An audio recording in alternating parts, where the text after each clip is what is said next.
Demonetisation,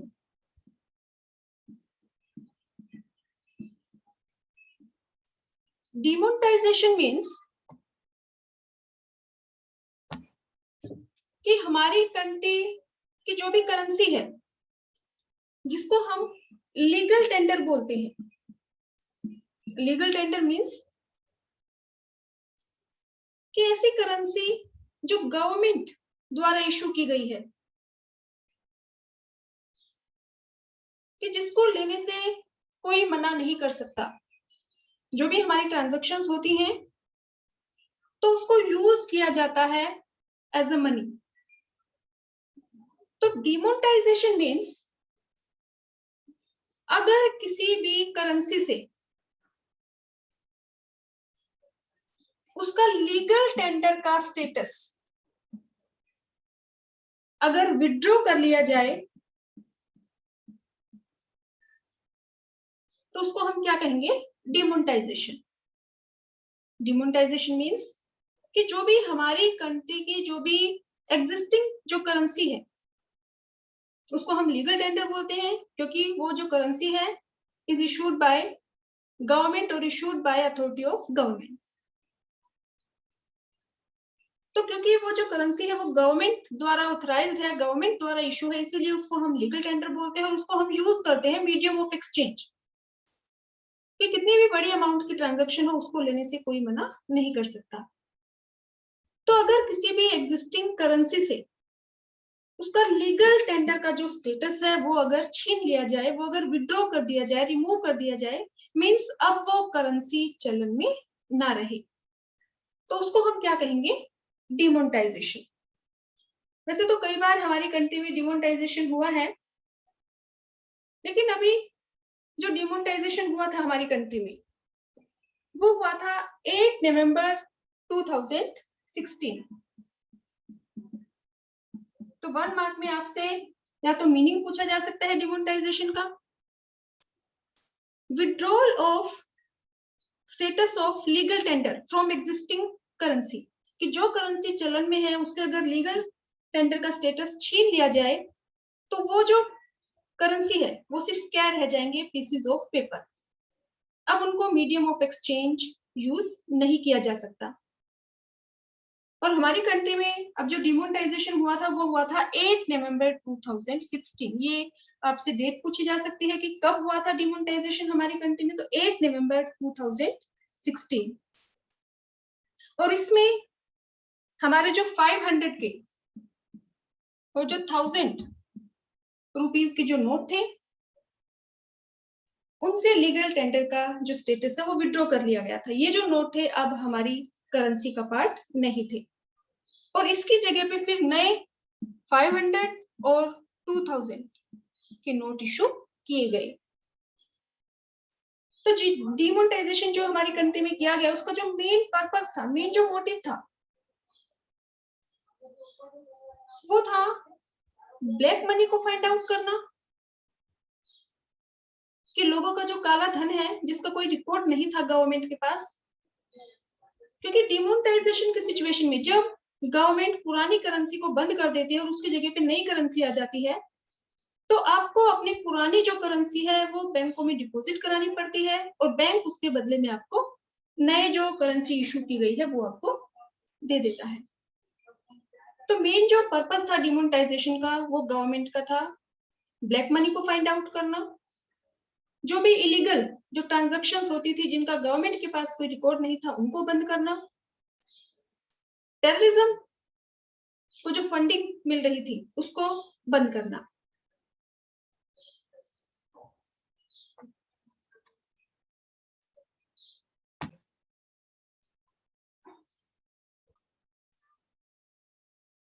next हमारा जो topic है वो हमारा है डिमांड फॉर मनी।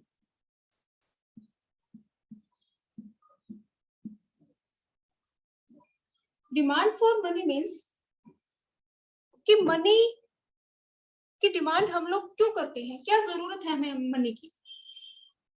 तो मनी की जो डिमांड है वो हम करते हैं, एक तो हमारा होता है ट्रांजैक्शनल मोटिव,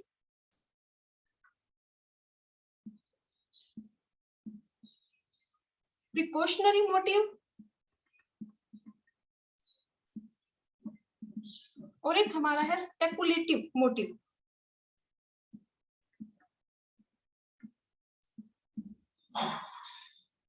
मनी की डिमांड हम लोग क्यों करते हैं? फर्स्ट जो है वो ट्रांजैक्शनल मोटिव।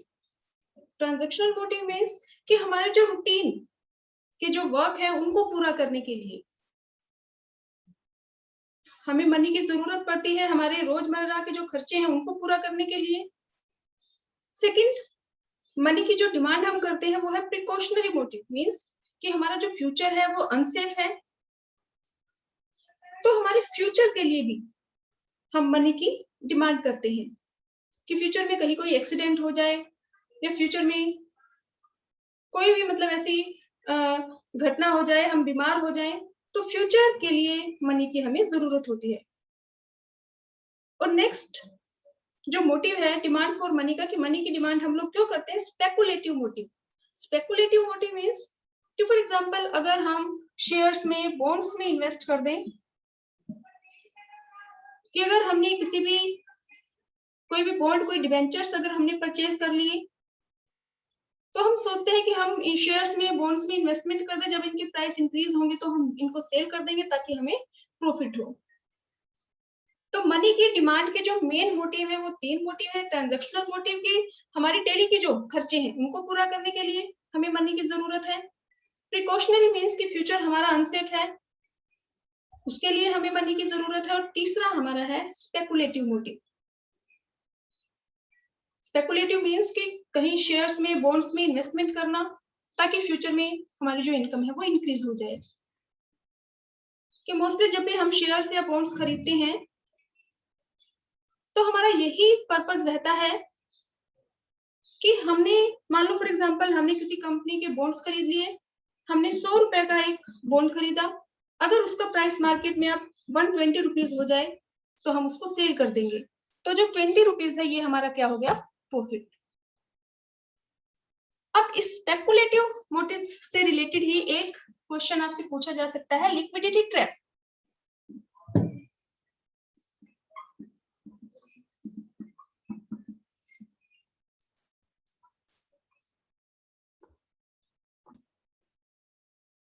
पहले देखो लिक्विडिटी। लिक्विडिटी मींस कि इकोनॉमी में मनी की सप्लाई ज्यादा है, और liquidity trap means economy liquidity trap में एक लिक्विडिटी के जाल में फंस गई है। इकोनॉमी में बहुत ज्यादा लिक्विडिटी है, बहुत ज्यादा मनी की सप्लाई है, लेकिन जो मनी है उसका यूज कंट्री की ग्रोथ के लिए नहीं हो रहा। लिक्विडिटी ट्रैप क्या है? कि इकोनॉमी में मनी की सप्लाई बहुत ज्यादा इंक्रीज हो गई है, और इतना ज्यादा मनी होने के बावजूद भी मनी का जो यूज है वो कंट्री की ग्रोथ के लिए, उसकी डेवलपमेंट के लिए नहीं हो रहा। अब इसको हम एक एग्जांपल से समझते हैं कि अगर आपके पास, फॉर एग्जांपल आपके पास अगर मनी है, तो इस मनी को आप किसी को उधार देना पसंद करेंगे, या फिर आप इस मनी से बॉन्ड परचेज करना पसंद करेंगे? तो जो मनी है आपके पास, या तो आप किसी को लेंड कर सकते हैं, और लेंडिंग जो डिपेंड करती है वो डिपेंड करती है इंटरेस्ट रेट पे, कि अगर आपको मार्केट में इंटरेस्ट रेट ज्यादा मिल रहा है तो आप लेंड करना पसंद करोगे, किसी को उधार देना पसंद करोगे, क्योंकि आपका मेन पर्पस है इस मनी से प्रॉफिट अर्न करना। या दूसरा आप क्या कर सकते हो, इस मनी से आप बॉन्ड परचेज कर सकते हैं। और बॉन्ड परचेज करने का आपका मोटिव क्या है? कि आपने बॉन्ड परचेज किए, जैसे ही बॉन्ड के प्राइस इंक्रीज होने लगेंगे तो आप उन बॉन्ड्स को सेल कर देते हैं। फॉर एग्जांपल जैसे मैंने आपको अभी बताया कि एक बॉन्ड आपने 100 रुपीज में परचेज किया, और आपने ये 10,000 के बॉन्ड परचेज किए हैं, और अगर एक बॉन्ड का प्राइस हो जाए 120 रुपीज, तो आपके टोटल ये 10,000 कन्वर्ट हो गए 12,000 में, तो आप क्या करोगे? इनको सेल कर दोगे। तो यानी कि जो 2,000 का आपका डिफरेंस है वो आपका क्या हो गया? प्रॉफिट। इंटरेस्ट रेट और बॉन्ड के प्राइस में इनवर्स रिलेशन है। इंटरेस्ट रेट और बॉन्ड का जो प्राइस है उसमें इनवर्स रिलेशन है। अगर इंटरेस्ट रेट ज्यादा है तो बॉन्ड का जो प्राइस है वो कम होता है। अगर इंटरेस्ट रेट कम है तो बॉन्ड का जो प्राइस है वो ज्यादा होता है। तो आपको इन दोनों में से डिसाइड करना है कि आपको अपने मनी को आप किसी को उधार देना पसंद करेंगे या फिर उस प्राइस से आप बॉन्ड परचेज करना पसंद करेंगे। ये डिपेंड करता है इंटरेस्ट रेट पे और बॉन्ड के प्राइस पे, और दोनों में इनवर्स रिलेशन है।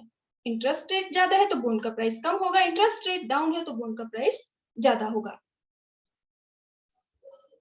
तो जो लिक्विडिटी ट्रैप है ये एक ऐसी सिचुएशन है, लिक्विडिटी ट्रैप एक ऐसी सिचुएशन है जिसमें इकोनॉमी में जो इंटरेस्ट रेट है वो बहुत ज्यादा डाउन होता है, जीरो नहीं होता, बहुत ज्यादा डाउन होता है। अब इंटरेस्ट रेट अगर बहुत ज्यादा डाउन है तो जो बॉन्ड का प्राइस है वो बहुत ज्यादा हाई होगा, क्योंकि जैसे मैंने आपको अभी बताया कि इंटरेस्ट रेट और बॉन्ड के प्राइस में इनवर्स रिलेशन होता है। तो इस सिचुएशन में इंटरेस्ट रेट बहुत ज्यादा डाउन है तो हम किसी को उधार देना पसंद नहीं करेंगे। क्यों? क्योंकि जब इंटरेस्ट रेट बहुत ज्यादा कम है तो उससे हमारी इनकम जनरेट न के बराबर होगी,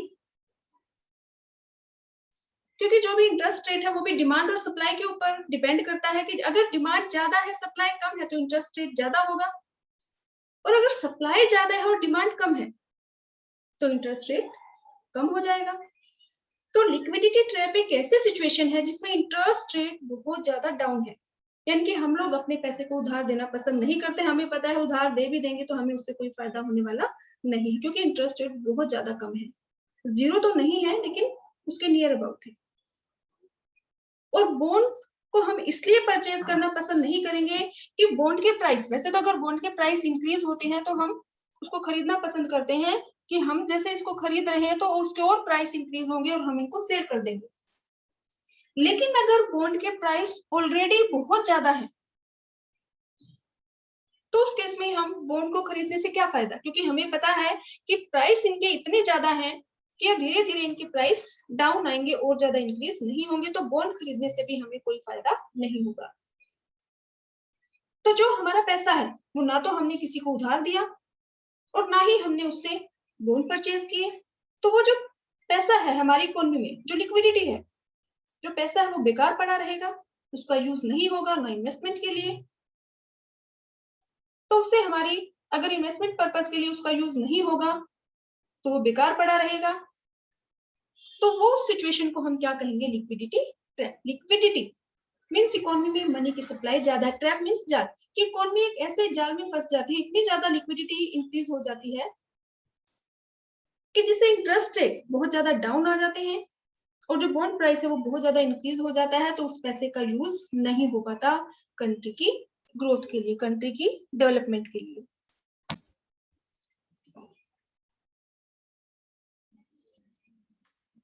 नेक्स्ट हमारा जो टॉपिक है वो है फंक्शंस ऑफ कमर्शियल बैंक।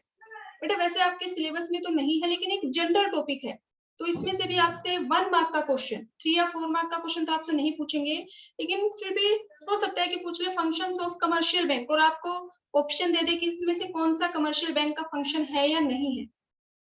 तो ये जनरल सा एक क्वेश्चन है और ये आपने पहले अपनी बिजनेस स्टडीज में आई थिंक आपने इसको अच्छे से स्टडी भी कर रखा है, पढ़ रखा है आपने ये टॉपिक, लेकिन फिर भी हम देख लेते हैं कि बैंक, सबसे पहले तो हम जो भी फाइनेंशियल इंस्टीट्यूशन है तो उनमें से हम बैंक किसको बोलते हैं? तो किसी भी जो बैंक है उसके 2 मेन फंक्शन होते हैं। एक तो बैंक जो है वो एक्सेप्ट करता है डिपॉजिट, दूसरा हमें लोन प्रोवाइड करता है, एडवांसिंग लोन्स। तो जो इंस्टीट्यूशन ये दोनों फंक्शन परफॉर्म करते हैं उनको हम बोलते हैं बैंक। और ऐसे जो इंस्टीट्यूशन है जो दोनों फंक्शन परफॉर्म नहीं करते इनमें से कोई एक फंक्शन परफॉर्म करते हैं, या तो सिर्फ लेंड करते हैं या सिर्फ डिपॉजिट एक्सेप्ट करते हैं, तो ऐसे जो इंस्टीट्यूशन है उनको हम बैंक नहीं कह सकते। फॉर एग्जाम्पल जैसे कि हमारा पोस्ट ऑफिस है, अब उसमें हम डिपॉजिट तो करा देते हैं लेकिन हमें लोन वहां से नहीं मिलता। तो ऐसे ही आपसे जैसे एक क्वेश्चन मैंने आपको दिया भी था असाइनमेंट में कि जो LIC है, UTI है, क्या वो बैंक है? नहीं, क्योंकि वो दोनों फंक्शन परफॉर्म नहीं करते, they do not accept checkable deposit. ऐसा नहीं है कि उनमें हम पैसा अपना जमा करा दें, फिर विड्रॉ कर ले, फिर जमा करा दे, फिर विड्रॉ कर ले। तो बैंक को तो हम फाइनेंशियल इंस्टीट्यूशन बोल सकते हैं, लेकिन जो फाइनेंशियल इंस्टीट्यूशन है उन सभी को हम बैंक नहीं बोल सकते। फाइनेंशियल इंस्टीट्यूशन में से सिर्फ उन्हीं को हम बैंक बोलेंगे जो इन दो फंक्शन को परफॉर्म करते हैं। तो जो भी हमारे कमर्शियल बैंक है उनके जो फंक्शंस की अगर हम बात करें तो मेन तो फंक्शन है एक्सेप्ट डिपॉजिट्स की। हमारे पास जो भी एक्स्ट्रा पैसा है वो हम बैंक में डिपॉजिट करा देते हैं और बैंक उसी पैसे का यूज करके हमें लोन प्रोवाइड कर देता है। जिन लोगों को पैसे की जरूरत है उनको लोन प्रोवाइड करा देता है। इसके अलावा जो बैंक है वो और भी फंक्शन परफॉर्म करते हैं, जैसे ओवरड्राफ्ट। जैसे कि जो बिजनेसमैन है वो अपना करंट अकाउंट ओपन कराते हैं और करंट अकाउंट में उनकी जो भी एक लिमिट होती है कि उनके अकाउंट में पैसे नहीं है, फिर भी लिमिट होती है कि वो 50,000 तक, 1 लाख तक, 2 लाख तक वो बैंक के पैसे को यूज कर सकते हैं। बैंक फिर उस पर इंटरेस्ट चार्ज कर लेता है। इसके अलावा जो आपके बिल ऑफ एक्सचेंज होते हैं उनको डिस्काउंट करता है। Discounting bill of exchange. इसके अलावा जो भी सिक्योरिटीज हैं उनको सेल और परचेज करता है, एजेंसी फंक्शन परफॉर्म करता है। जो फॉरेन एक्सचेंज है कि हम हमारी करेंसी को किसी भी फॉरेन कंट्री की करेंसी में कन्वर्ट करा सकते हैं, या अगर हम एक्सपोर्ट करते हैं हमारे पास फॉरेन की कोई करेंसी है तो उसको हम अपनी डोमेस्टिक कंट्री की जो करेंसी है उसमें हम कन्वर्ट करा सकते हैं। तो जो कमर्शियल बैंक है वो हमें इसके अलावा बहुत सारी फैसिलिटीज प्रोवाइड करते हैं। हमारे जो EMI है वो हमारी जो बैंक के थ्रू हम ट्रांसफर कर देते हैं। हमारे पैसे जो है एक अकाउंट से दूसरे अकाउंट में ट्रांसफर कर देते हैं, या हम कहीं चेक अगर किसी बैंक का लगा दे तो वो भी हमारा पैसा वो दूसरे बैंक से हमारे अकाउंट में ट्रांसफर कर देते हैं। वो जितने भी फंक्शन परफॉर्म करते हैं उनके लिए वो हमसे कुछ चार्ज करते हैं, वो हमारे पैसे को इन्वेस्ट भी करते हैं। तो ये जनरल फंक्शंस हैं कमर्शियल बैंक के। तो एक नॉर्मल सा क्वेश्चन आपसे पूछा जा सकता है कि फंक्शंस ऑफ कमर्शियल बैंक, और आपको ऑप्शन दे दे तो आपको पता होना चाहिए कि कमर्शियल बैंक इन दो फंक्शन के अलावा और भी बहुत सारे फंक्शन परफॉर्म करता है कि हमें ओवरड्राफ्ट की फैसिलिटी देता है। क्रेडिट कार्ड जो है वो भी, उसमें भी हम जो हमारी एक लिमिट होती है कि हमारे अकाउंट में पैसे ना होते हुए भी हम उसका यूज कर सकते हैं। हमारे जो बिल ऑफ एक्सचेंज है उनको डिस्काउंट करता है, हमारे पैसे को इन्वेस्ट करता है, और जो भी सिक्योरिटीज होती हैं उनको भी सेल परचेज करता है। ट्रेवलर्स चेक भी हम ले सकते हैं कि फॉर एग्जांपल हमें किसी दूसरी कंट्री में घूमने जाना है तो हम वो बैंक से ट्रेवलर्स चेक ले लेते हैं कि हम उन मनी की बजाय, फॉरेन करेंसी की बजाय हम उन चेक का यूज कर सकते हैं। तो बहुत सारे जो फंक्शन है वो बैंक हमारे लिए परफॉर्म करता है। देखो पहले हमारे यहाँ पे बार्टर सिस्टम था, और बार्टर सिस्टम में, बार्टर सिस्टम को हम सीसी कॉन में भी बोलते हैं, उसको हम एक्सप्लेन कर सकते हैं goods are exchange for goods, कि अगर हमें कोई भी चीज परचेज करनी है तो हम पेमेंट भी करते थे गुड्स की फॉर्म में। तो इसीलिए हम ये कहेंगे कि बार्टर सिस्टम में हम यूज करते थे commodity money. Commodity money means कि जो भी हम सेल और परचेज करते हैं वो किसकी फॉर्म में, कमोडिटी की फॉर्म में, goods are exchange for goods. तो पहले हम कमोडिटी मनी का यूज करते थे। उसके बाद मेटेलिक मनी।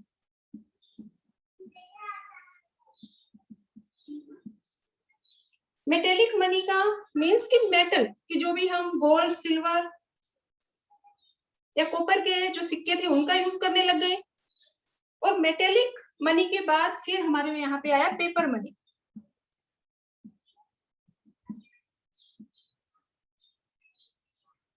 आज भी हमारे यहाँ पे पेपर मनी यूज होता है, जो भी हमारे नोट्स हैं वो हमारे क्या है, पेपर मनी। और उसके बाद credit money. Credit money means कि कि फॉर एग्जांपल आपको किसी को पेमेंट करनी है, तो आप पेपर जो करेंसी है उसका यूज ना करके अगर आप पेमेंट करते हैं, चेक का यूज अगर आप कर रहे हैं, बैंक ड्राफ्ट का अगर आप यूज कर रहे हैं, तो उसको हम क्या कहेंगे? Credit money. तो क्रेडिट मनी हमारे क्या है? जो चेक्स हैं, ये हमारी करेंसी नहीं है, लीगल टेंडर नहीं है। जो चेक है इसको हम फिड्यूशियरी मनी बोलते हैं। ये डिपेंड करता है पेयर और पे की म्यूचुअल अंडरस्टैंडिंग पे कि वो चाहे तो एक्सेप्ट करे या फिर मना कर दे। तो इनको हम कहेंगे क्रेडिट मनी। और उसके बाद फिर हमारा है प्लास्टिक मनी।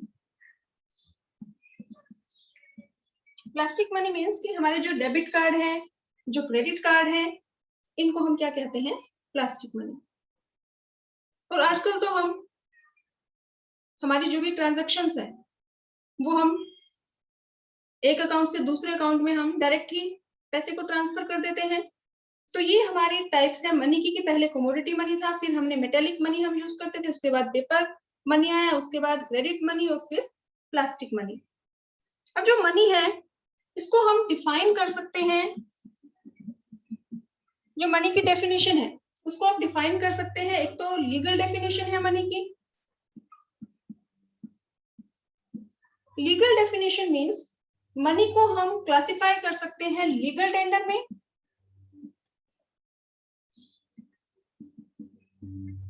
और नॉन लीगल टेंडर में। लीगल डेफिनेशन, इसके अकॉर्डिंग जो करेंसी हमारी गवर्नमेंट द्वारा इशू है उसको हम क्या बोलते हैं? Legal tender.